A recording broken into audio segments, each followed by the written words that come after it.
તો મિત્રો, આજે આપણે વાત કરવાના છે ગુજરાત સરકારની એક બહુ જ સરસ યોજના વિશે, જેનું નામ છે ખાણદાણ સહાય યોજના.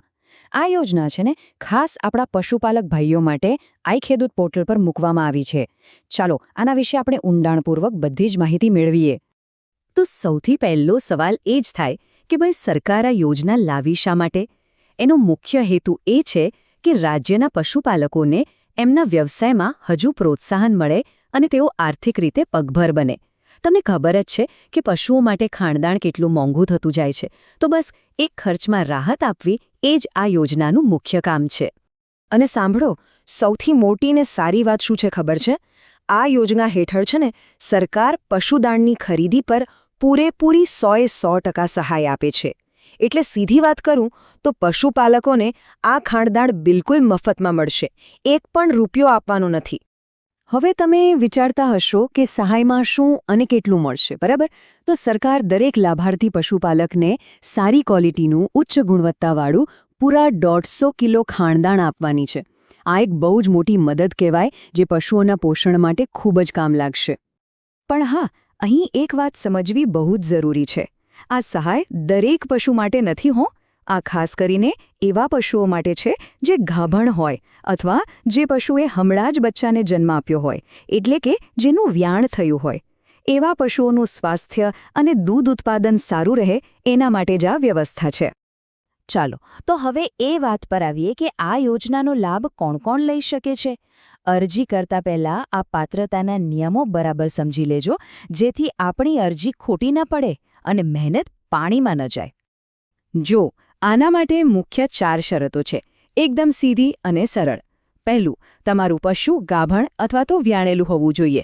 બીજું, તમે તમારા ગામની જે દૂધ મંડળી છે એટલે કે ડેરી, એના સભ્ય હોવા જોઈએ. ત્રીજું, અને આ બહુ જ સારી વાત છે, કે SC, ST, OBC અને જનરલ એમ બધી જ કેટેગરીના પશુપાલકો આનો લાભ લઈ શકે છે.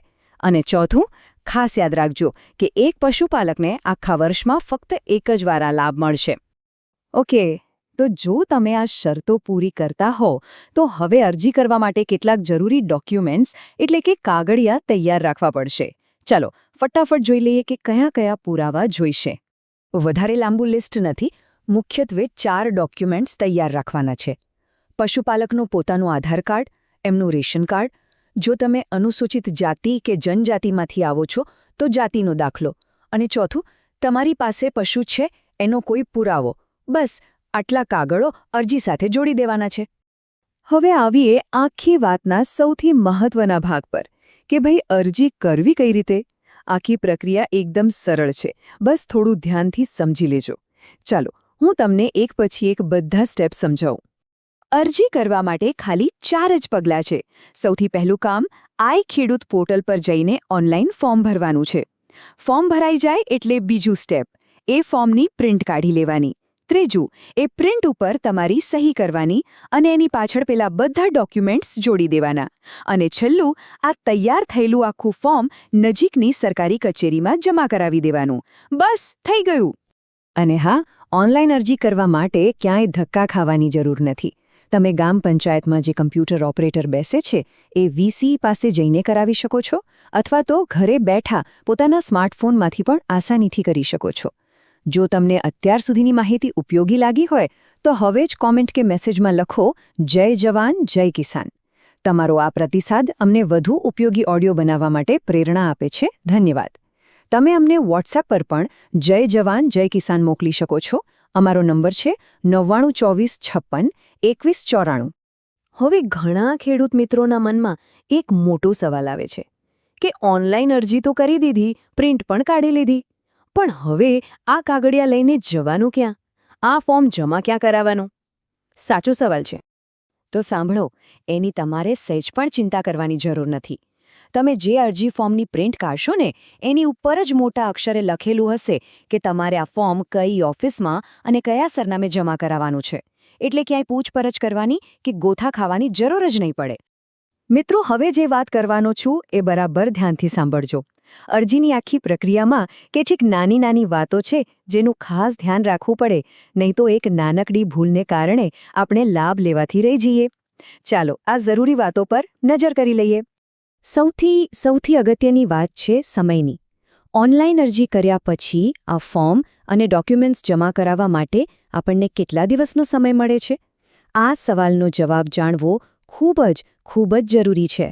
આ વાતને બરાબર મગજમાં બેસાડી દેજો. ઓનલાઈન અરજી કર્યા તારીખથી લઈને બરાબર 7 દિવસની અંદર, જી હા, ફક્ત 7 દિવસની અંદર જ તમારે આ ફોર્મ અને ડોક્યુમેન્ટ્સ જે તે ઓફિસમાં જમા કરાવી દેવાના છે. આ તારીખ ચૂકતા નહીંતર અરજી રદ થઈ જશે. સારું, હવે માની લો કે અરજીઓ જમા થઈ ગઈ. પછી શું? તો અરજી કરવાની છેલ્લી તારીખ પૂરી થઈ જાય પછી સરકાર કમ્પ્યુટરથી ડ્રો કરે છે. એમાંથી લાભાર્થીઓના નામ પસંદ કરવામાં આવે છે. આમાં કોઈની ઓળખાણ કે ભલામણ નથી ચાલતી. બધું જ એકદમ પારદર્શક રીતે થાય છે. અને જો એ કમ્પ્યુટર ડ્રોમાં તમારું નામ લાભાર્થી તરીકે પસંદ થઈ ગયું તો બસ સમજો કે કામ થઈ ગયું.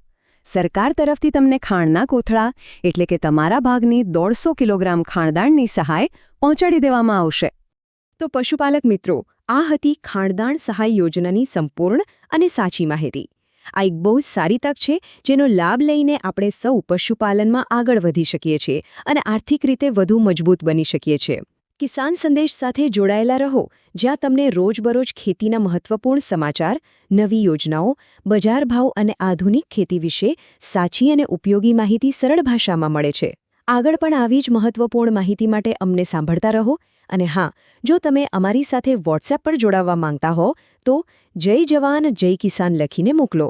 નંબર ફરી એકવાર નોંધી લેશો: 9924 56 21 94.